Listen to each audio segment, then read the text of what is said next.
Yeah. Okay.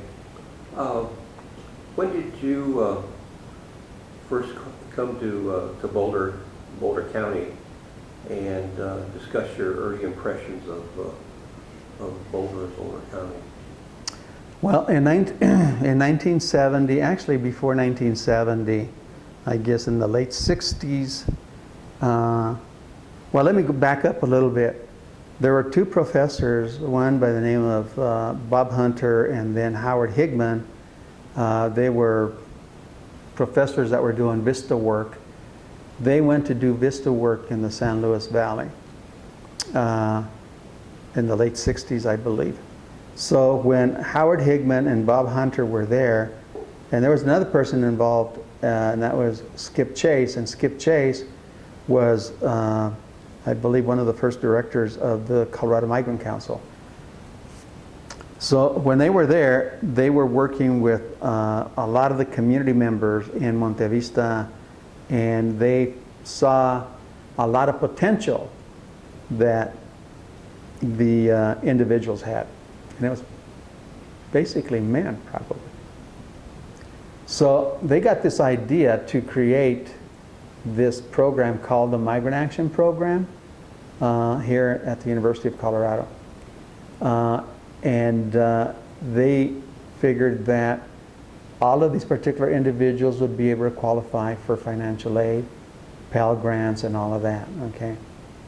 So they started this little experiment, I guess, if you will, you know, and they recruited a number of students to come to study at the University of Colorado. My brother-in-law was one of the first ones that came to study under the Migrant Action Program. So he came, I believe, in 1968. And I was working in Denver, and he kept bugging me to submit an application. He says, all you got to do is submit an application and you're in. I says, yeah, but I don't even have a high school diploma. I never finished high school. I said, you know, college was like, forget that, you know. I said, so I don't think I have the skills to be able to do any of that stuff. So he kept bugging me and bugging me and bugging me, and finally I gave in, and I said, okay, I'll do it, you know, just to keep him from bugging me. So I submitted the application, and lo and behold, I got this letter from the University of Colorado that I was admitted to the university. And I said, whoa.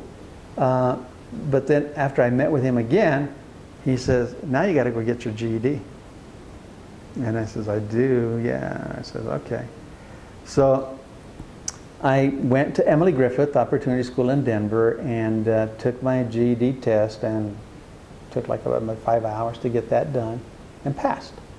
Okay, so then we had to decide, because at that time my wife and I were thinking about purchasing a home.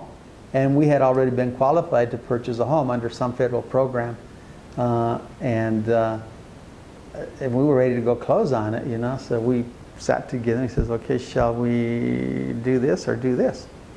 And we decided to do this and come and study at the University of Colorado. So we came to the University of Colorado in 1970, the summer of 1970. Was June, actually. I had a 1969 Chevy,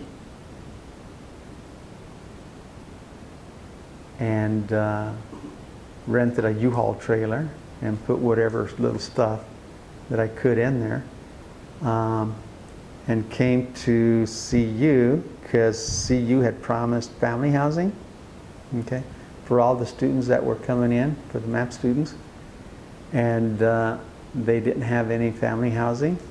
So they put 8 families in a sorority house up on the hill, in a sorority house. So there were 8 families living in a sorority house, you know. I mean, and all from the, and we were all friends, you know, because we knew each other. We were all from Monte Vista.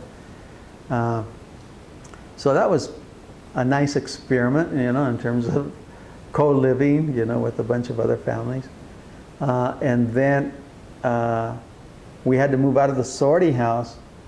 And then they put us at Chautauqua Park, okay, for about a month or something like that. We lived in Chautauqua Park until the university figured out where they were going to put the students at.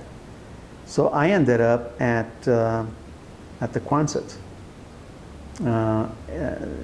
Back then you had Quonsets and Butlers, and that was family housing. So I ended up at the Quonsets.